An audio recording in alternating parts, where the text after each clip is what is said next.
السلام عليكم ورحمة الله وبركاته. اخواتي وحبايبي، كل عام وانتم بخير. ربنا يجعلها سنة سعيدة عليكم ان شاء الله يا رب، على الجميع بإذن الله.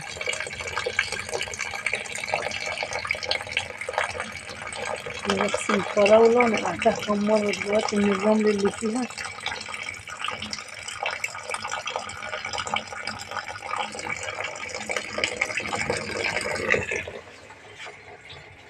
والتفاح، مشتريات النهاردة بتاعت الفاكهة، تفاح وفراولة.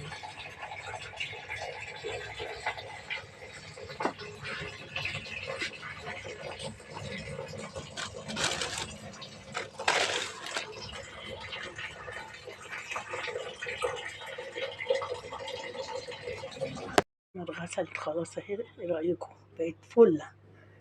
نقعتها كم مرة في المية وغسلتها كم مرة عشان الرمل اللي فيها.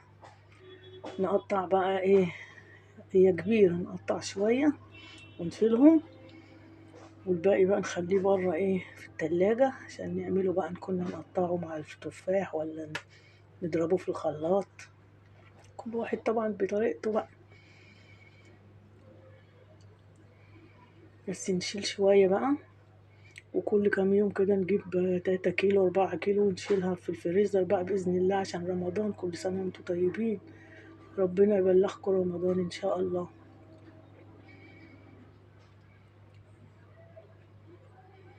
ونوضبها كده ونقطعها ونرجع لكم.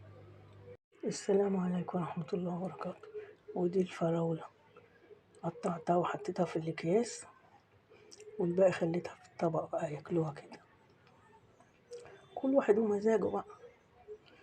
يلا نقولكوا ايه بقى، تصبحوا على خير، كل سنة وانتم طيبين.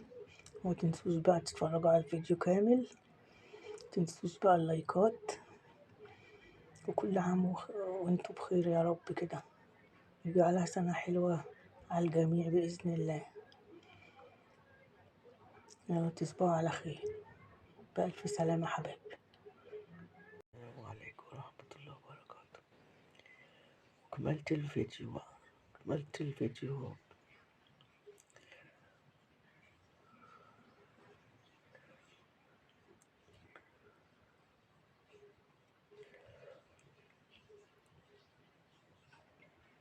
قطعنا كل واحد طبق، تفاح وفراولة،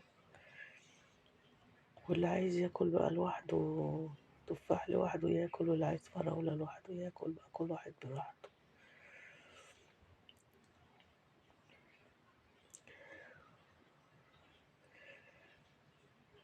السلام عليكم ورحمة الله وبركاته.